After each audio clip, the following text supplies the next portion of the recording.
The Midnight Parade of Tiny Umbrellas. At exactly midnight, the town clock hiccuped, sneezed, and popped open like a springy toast machine. Out flew dozens of tiny umbrellas in every color you could imagine: lemon yellow, jam red, blueberry blue, mint green. Boing, bounce, flip, zoom! They landed all over Pebble Lane with little squeaky gasps, spinning in circles like they had somewhere very important to be. Nobody knew why the clock had started raining umbrellas. Nobody knew why the umbrellas were marching.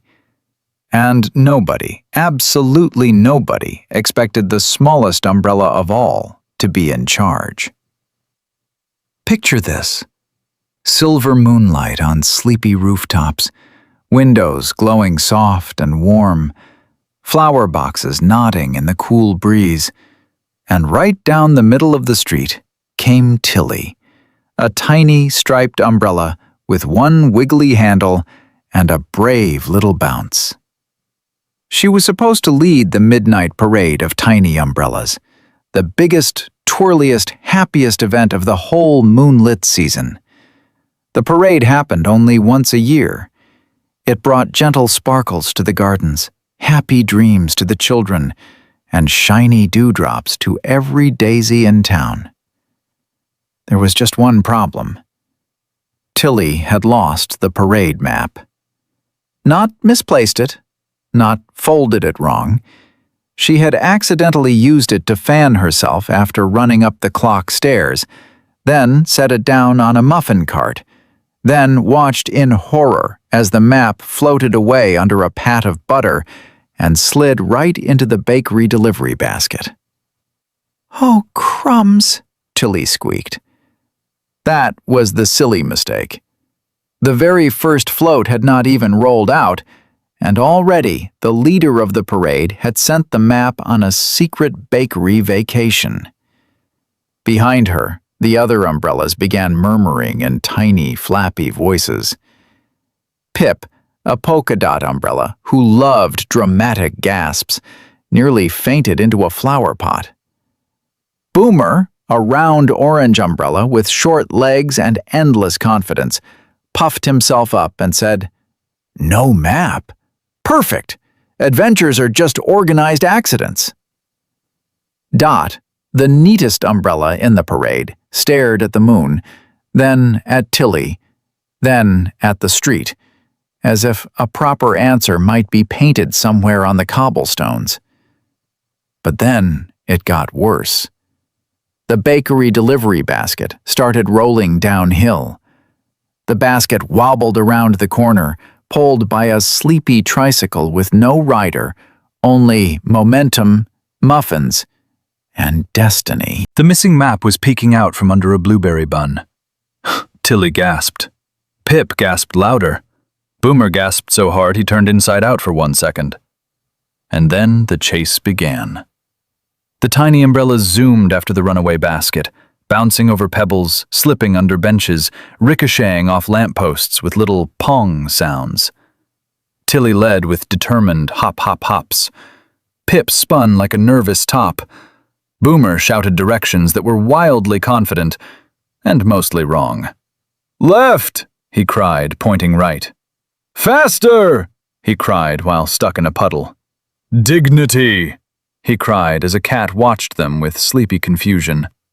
The basket rolled past the fountain, zipped under a low arch, and bounced off a stack of empty milk bottles that rang out like a silly midnight xylophone. Nobody saw this coming, especially the milk bottles. At the far end of Pebble Lane, the basket shot through the market square where moonbeams spread across the stones like pale ribbons. Tilly leaped and almost grabbed the corner of the map, but a puff of wind twirled her backward. Whoosh! Slip! Boing! She landed in a bucket of mint leaves, smelling like surprise toothpaste. "I'm okay," she squeaked, which would have sounded more heroic if she had not been wearing one leaf like a mustache. The other umbrellas burst into giggles. Even Tilly laughed, because it is hard to stay worried when your own face smells fresh. And that's when things got weird.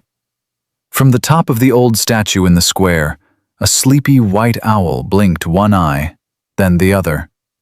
On his head sat a shiny brass button that reflected the moon like a tiny spotlight. "Looking for a dancing piece of paper under a muffin?" he asked in the calm voice of someone who had seen stranger things before breakfast. The umbrellas froze. Boomer whispered, "Unexpected helper." Pip whispered, "Stylish helper." The owl gave a polite nod. "Name's Professor Hoot. Your basket rolled into the Whispering Garden." Now, the Whispering Garden was not scary. It was simply a little too helpful. Every hedge had opinions. Every daisy liked to give directions. Every vine believed it was excellent at shortcuts. The place was lovely in the daytime and confusing at night.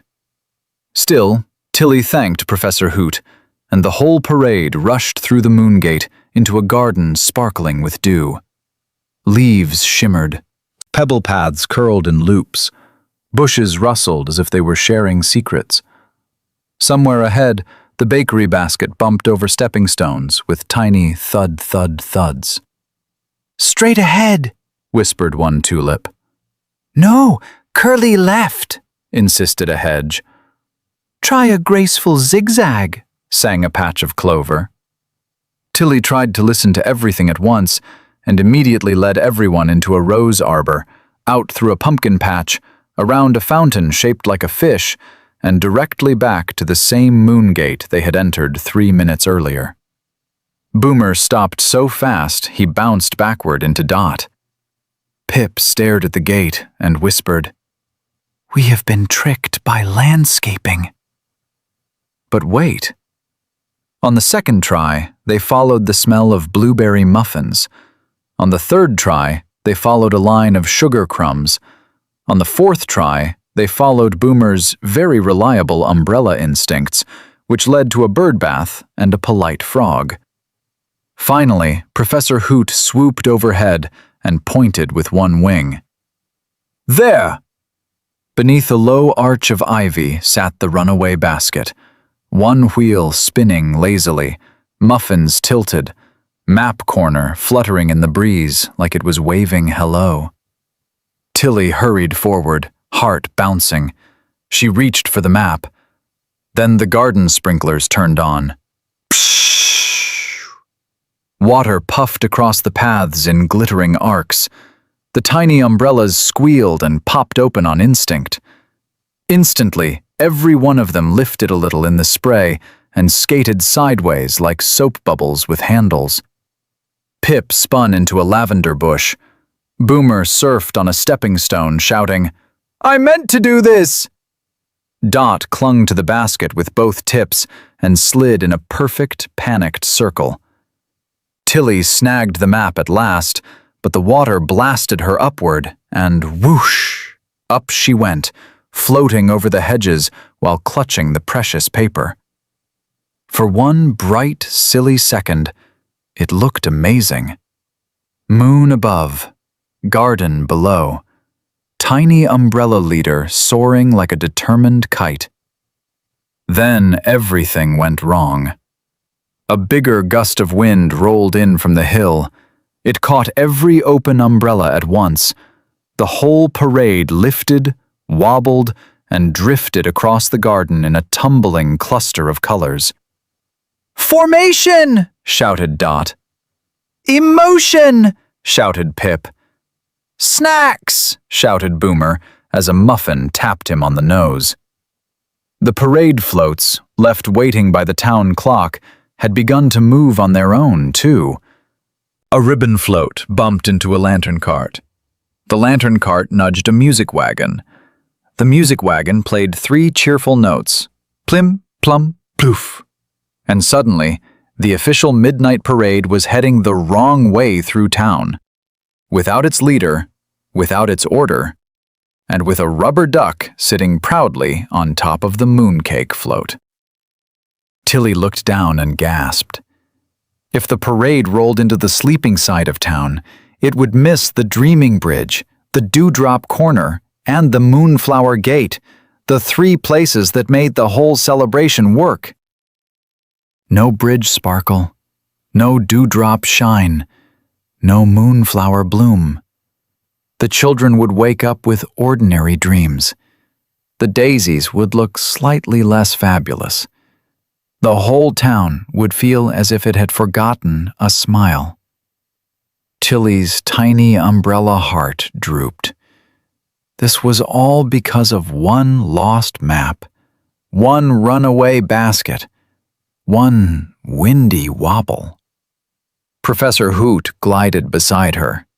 "What do leaders do when plans blow away?" he asked. Tilly looked at the map. It was soggy. The ink had blurred. The route was now mostly blue swirls and a muffin stain. "I don't know." Professor H